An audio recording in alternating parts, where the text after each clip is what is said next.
მოგესალმებით, მე მეგიტა ლახაძე ვარ, გეოგრაფიის მასწავლებელი. ვთხოვ მე-10 კლასელებს რომ შემოგვიერთდეთ. დღეს განვაახლებთ, რა თქმა უნდა, ისევ ჩვენ შეხვედრას და შეგახსენებთ ჩვენი წინა შეხვედრის თემას, ეს გახლდათ იაპონია. ჩვენ ვისაუბრეთ და გავაანალიზეთ იაპონიას სხვადასხვა მიმართულებით, ეს იყო როგორც კულტურული, ასევე ისტორიული, ასევე გეოგრაფიული მახასიათებლები და დღეს ვისაუბრებთ სრულიად განსხვავებულ ქვეყანაზე და ეს გახლავთ თურქეთის რესპუბლიკა. გაგაცნობთ დღევანდელი შეხვედრის მიზანს. პირველი, რა თქმა უნდა, ჩვენ შევეხებით თურქეთის როლს, როგორ შეიცვალა ქვეყნის როლი მსოფლიოში და მეორე, გავაანალიზებთ ქვეყნის შიგნით და საგარეო დონეზე არსებულ პრობლემებს.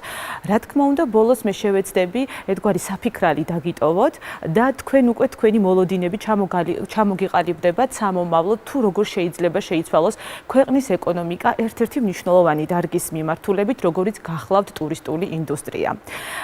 სავარაუდოდ თითოეულ თქვენგანს ალბათ გაგიგიათ ტროას შესახებ, ის ლეგენდარული ქალაქი, რომელიც ძალიან დიდი ხნის განმავლობაში არქეოლოგების და მეცნიერების ყურადღებას იქცევდა, თუმცა არ ჰქონდა ზუსტი ინფორმაცია, რამდენად ნამდვილად არსებობდა.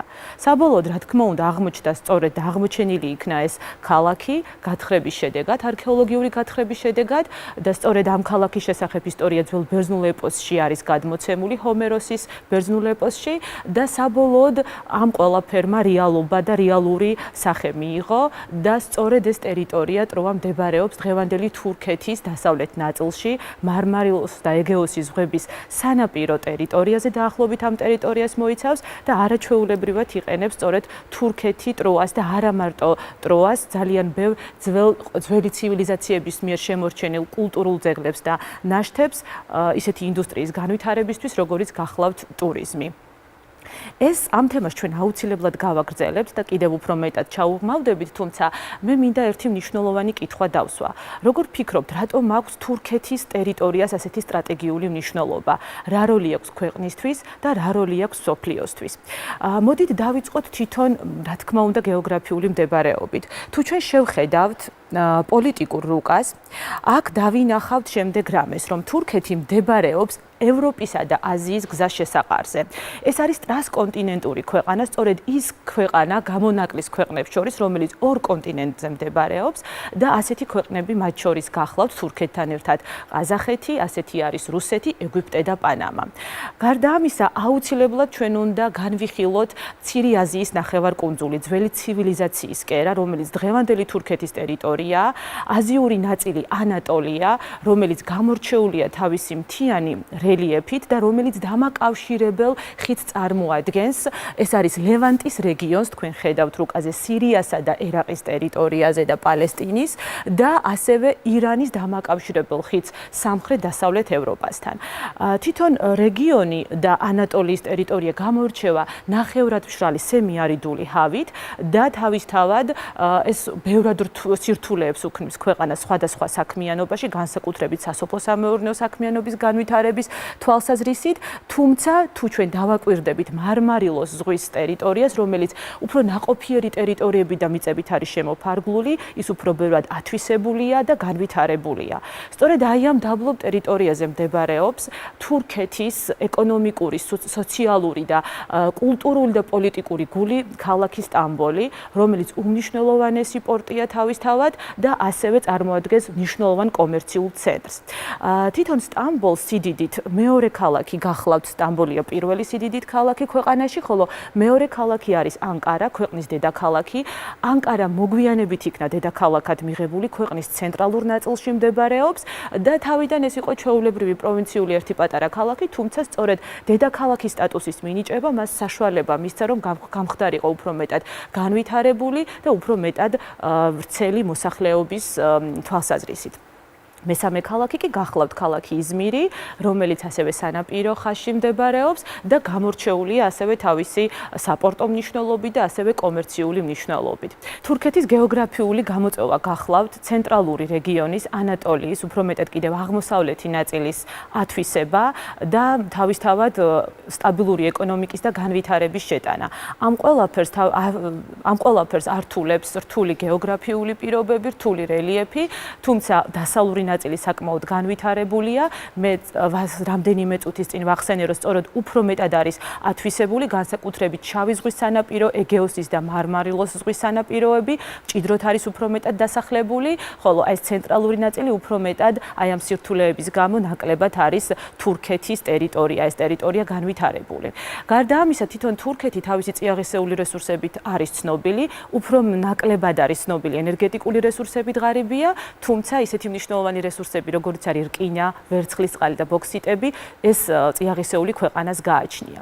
ეს ერთგვარი გაშლა თუ იმისა, როგორია მისი მნიშვნელობა გეოგრაფიული თვალსაზრისით, მაგრამ მოდით დაუკავშირდეთ თავისთავად იმ ისტორიულ წარსულს, თუ როგორ მოვიდა დღემდე ეს ტერიტორია, თუ როგორ მოვიდა დღემდე ეს ქვეყანა და მოგეხსენებათ, რომ სწორედ ამ ტერიტორიაზე ხდებოდა არაერთი სხვადასხვა ტომისა და ხალხის შერევა და სახელმწიფოების შექმნა, თუნდაც თუ გავიხსენებთ რამდენიმე მათგანს, კერძოდ სწორედ ეს ტერიტორია ეკავა აქემენიანთა სპარსეთს, მაკედონიის ალექსანდრე მაკედონელის იმპერიას, ასევე აქ იყო მნიშვნელოვანი პონტოს, ბიზანტიის და რა თქმა უნდა თვითონ რომის იმპერიები. აი სწორედ ბიზანტიის იმპერიის ნგრევის შემდეგ აქ ყალიბდება თურქ-ოსმალთა იმპერია, რომელიც დღემდე სწორედ თურქეთის ტერიტორიის შემადგენლობაშია და მნიშვნელოვანი თარიღი მინდა შეგახსენოთ 1453 წელი, როდესაც ფაქტობრივად ბიზანტიის იმპერიის შემდეგ ოსმალთა იმპერიას 300 წელზე მეტი ექსკლუზიური გასასვლელი აქვს შავი ზღვის ტერიტორიაზე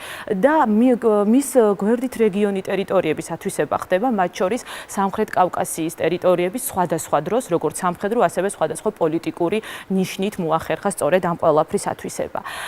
თუმცა ამ ყველაფრის მიუხედავად სრულიად განსხვავებულია დღევანდელი თანამედროვე თურქეთი თავის წინამორბედი ოსმალთა იმპერიისაგან, რა თვალსაზრისით. იმპერია შეიცვალა პირველი მსოფლიო ომის შემდეგ, როდესაც იწყება თურქეთის რესპუბლიკის ჩამოყალიბება და ამაში ძალიან დიდი წვლილი სწორედ თურქეთის პირველ პრეზიდენტს ქემალს ათათურქს მიუძღვის. ათათურქი მან სწორედ მიიღო თურქეთის კრების გადაწყვეტილებით გვარი, რაც თურქეთის მამას ნიშნავს მისი ესეთი დამსახურებისათვის ქვეყნის წინაშე და მან თავისთავად დაიწყო ეტაპობრივად ქვეყნის განვითარება და არაერთი რეფორმა გაატარა. ჩვენ დეტალურად ვერ შევეხებით ყველა ამ რეფორმას, მაგრამ შეგვიძლია აი ამ სქემის დახმარებით ყველაზე მნიშვნელოვანი, რაც გახლავთ, რასაც ძალიან დიდი როლით იმუშავა სწორედ ქვეყნის განვითარებაზე, იყო შემდეგი და აი ამ რეფორმებმა სწორედ მოუტანა ის, რომ გახდა თურქეთი დემოკრატიული ისლამური სახელმწიფო დასავლური ელემენტებით და დასავლური მისწრაფებებით. მნიშვნელოვანი იყო, რომ გააუქმა ისლამური კალენდარი და შემოიღო გრიგორიანული კალენდარი, შექმნა სრულიად ახალი სამოქალაქო კოდექსი, განსაკუთრებით ყურადღება მიაქცია იმას, რომ აიკრძალა მრავალცოლიანობა და ქალისა და მამაკაცის უფლებები თანასწორი გახდა, ქალმა მიიღო საარჩევნო უფლება, მოხდა სეკულარიზაცია, რას ნიშნავს რელიგია და სახელმწიფო გაყო ერთმანეთისაგან და რაც ყველაზე მთავარია, სასულიერო მოძღვრების ჩართულობა სამართალში და მართლმსაჯულებაში და მათ შორის განათლებაში ფაქტობრივად ნულამდე დაიყვანა, დააკანონა საერთო განათლება, არაბული ანბანი შეიცვალა ლათინური ანბანით და თავისთავად მოთხოვნა იყო, რომ მათი სამოსი ყოფილიყო ევროპული ყაიდის და შეცვლილიყო და სწორედ ევროპული ჩაცმულობა ყოფილიყო გამოყენებული მოსახლეობაში და თავისთავად აი ამ ყველაფერმა საერთო ჯამში თავისი შედეგები ჰპოვა. ათასობით ქვეყნის ტერიტორიაზე ათასობით სახალხო ოთახი გახსნეს იმისათვის, რომ მოსახლეობაში ეს ყველაფერი დამკვიდრებული იყო. თუმცა მივიღეთ განსხვავებული რამ. სოფლის მოსახლეობა, რომელიც იმ პერიოდისთვის ბევრად უფრო მეტი იყო ქვეყნის მთლიანი მოსახლეობის წილში, უფრო გულგრილად შეხვდა ამ ყველაფერს, ვიდრე ქალაქის მოსახლეობა. მათ უკვირდათ ასეთ ოჯახური სამართლის და ტრადიციის ცვლილება, რაც ძალიან დიდი ხნის განმავლობაში იყო დამკვიდრებული და ამიტომ მათთვის უცნაურ რამეს წარმოადგენდა და ეს ყველაფერი იყო მიუღებელი, თუმცა ეტაპობრივად ქვეყანამ შეძლო განვითარება. მაგრამ დღესაც ბევრად განსხვავებულია, თუნდაც აი ამ თანამედროვე მიდგომებით დასავლური ნაწილი და აღმოსავლური ნაწილი თურქეთის. აი ამ რეფორმების დახმარებით სწორედ მივიღეთ ის ქვეყანა, რომელმაც თავისი სიტყვა თქვა არა მარტო რეგიონში, ასევე მსოფლიოში. მაგრამ ეს არის პროდასავლური თურქეთი. მივიღეთ ეს სახელმწიფო, ეს ქვეყანა. როგორია დღეს თურქეთის გეოპოლიტიკური კურსი, გეოპოლიტიკური მდგომარეობა. ამისათვის მე მინდა გაგახსენოთ თქვენთვის უკვე ნასწავლი თემა, ეს გახლავთ ნატო და რატომ ნატო? იმიტომ რომ სწორედ თურქეთი გახლავთ ერთ-ერთი წევრი ნატოს სახელმწიფოსი, ის მინდა ხაზი გაუსვა საბერძნეთთან ერთად, რომელთანაც არც თუ ისეთი სახარბიელო და სასიკეთო ურთიერთობები აქვს, შევიდა სწორედ 1952 წელს გახდა ნატოს წევრი სახელმწიფო და საკმაოდ მჭიდრო კავშირია მათ შორის. სწორედ ეს არის გამოხატული იმით, რომ ის ძალიან აქტიურად მონაწილეობს სხვადასხვა საქმიანობაში, სხვადასხვა მისიებში და ერთი რამ უნდა გავითვალისწინოთ. ის არის ერთადერთი ქვეყანა, რომელსაც აქვს პირდაპირი ნატოს წევრი ერთადერთი ქვეყანა, რომელსაც აქვს პირდაპირი საზღვარი სირიასთან და ერაყთან. და ერთი რამ მინდა კიდევ დავამატო, ეს ახალია, ნატოსთვისაც ახალია, ახალი ქვეყანა, ეს არის ჩრდილოეთ მაკედონიის რესპუბლიკა. თქვენ ხედავთ კიდევაც აი აქ მინიშნებით რუკაზე, რომელიც 2020 წლის მარტში გახდა სრულუფლებიანი წევრი და ნატო გაფართოვდა და 21 წევრი დაემატა სწორედ ამ ორგანიზაციას, ჩრდილო-ატლანტიკურ ალიანსს. ახლა ევროკავშირის მიმართულებით ვისაუბროთ. 2005 წლიდან ქვეყანამ დაიწყო მოლაპარაკება ევროკავშირთან მიმართებაში ინტეგრაციის თვალსაზრისით, მაგრამ აქ იყო ბევრი ერთგვარი დაბრკოლებები, თუნდაც საფრანგეთის და გერმანიის მხრიდან, ასევე მნიშვნელოვანია საბერძნეთთან არსებული დაძაბულობა და კვიპროსის ათვისებული ტერიტორია და საბოლოო ჯამში 2016 წელს ევროპარლამენტის ერთ-ერთ სესიაზე განხილული იქნა კიდევაც, რომ ის გახლავთ აზიური სახელმწიფო და მისი მიღება ევროკავშირში რთული იქნება. ეს რა თქმა უნდა არ გამორიცხავს ცვლილებებს, იმას რომ ეს საკითხი ისევ და ისევ განიხილება და თავისთავად ცვლილებები შევა. ქვეყანას ასევე აქვს თავისი შიდა პოლიტიკური პრობლემები. ეს გახლავთ ქურთულ მოსახლეობასთან დაკავშირებით და ჰიპოთეტურად რომ წარმოვიდგინოთ დაახლოებით რუკაზე როგორც ჩანს, ქურთული მოსახლეობა წარმოადგენს სწორედ აი ამ განსახლების არეალს სირიის, ერაყის, ირანის და თურქეთის ტერიტორიაზე. მე-20 საუკუნის 20-იანი წლებიდან დაახლოებით იყო 20-იანი წლებიდან იყო კიდევაც მცდელობა ათვისების და ახალი თავისი ქურთისტანის ტერიტორიის ჩამოყალიბების, მაგრამ ეს თავისთავად ასე არ მოხდა და თურქეთი თავის შიდა საფრთხეს მუდმივად გრძნობს აი ამ პერსპექტივის თვალსაზრისით, ამიტომ ის თავისი პოლიტიკური და სამხედრო სხვადასხვა მანევრებით მუდმივად ცდილობს, რომ ამ პერსპექტივას თავისთავად ხელი შეუშალოს, მაგრამ ხედავთ კიდევაც თუ რამდენად მაღალია თურქეთში თვითონ ქურთული მოსახლეობის წილი 18%-ია მთლიანი ქვეყნის მოსახლეობის. ამიტომ ეს ისევ პრობლემად რჩება.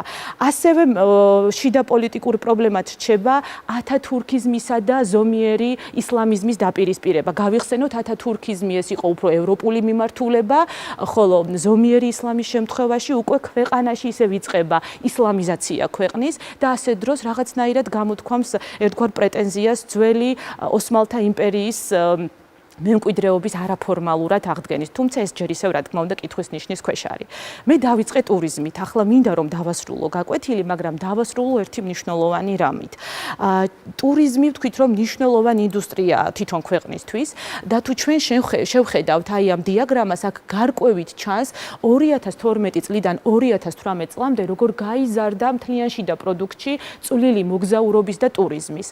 ქვეყანამ რაღაცნაირად გათვალა კიდევაც 2028 წლისთვის რა მოლოდინები შეიძლება კონდეს და მზარდ ტენდენციებსაც ელოდებიან, მაგრამ ნახეთ დავფიქრდეთ, თუ დღევანდელ სიტუაციას გავითვალისწინებთ, რაშიც მსოფლიო იმყოფება დღევანდელი პანდემიის სიტუაციით, ყველაზე მეტად ალბათ ეს კავშირში იქნება თავისთავად ტურიზმთან და მე მინდა რომ ეს უკვე თქვენ დამოუკიდებლად იფიქროთ, თუ რა შედეგებს მოუტანს ტურისტულ ინდუსტრიას თვითონ აი ეს თანამედროვე სიტუაცია თურქეთის მაგალითზე და ასევე ერთი რამ შეგახსენოთ, რომ ქვეყნები, რომლებიც უმეტესად ტურიზმზე არიან დამოკიდებული, მათ მთლიანი შიდა პროდუქტში შემოსავალი თავისთავად იმხელა აღარ იქნება, როგორც იყო ადრე. ამაზე უკვე თქვენი ფიქრით დავალებით სახით მომავალი ტურისტული განვითარება თვითონ ქვეყნის, თურქეთის მაგალითზე.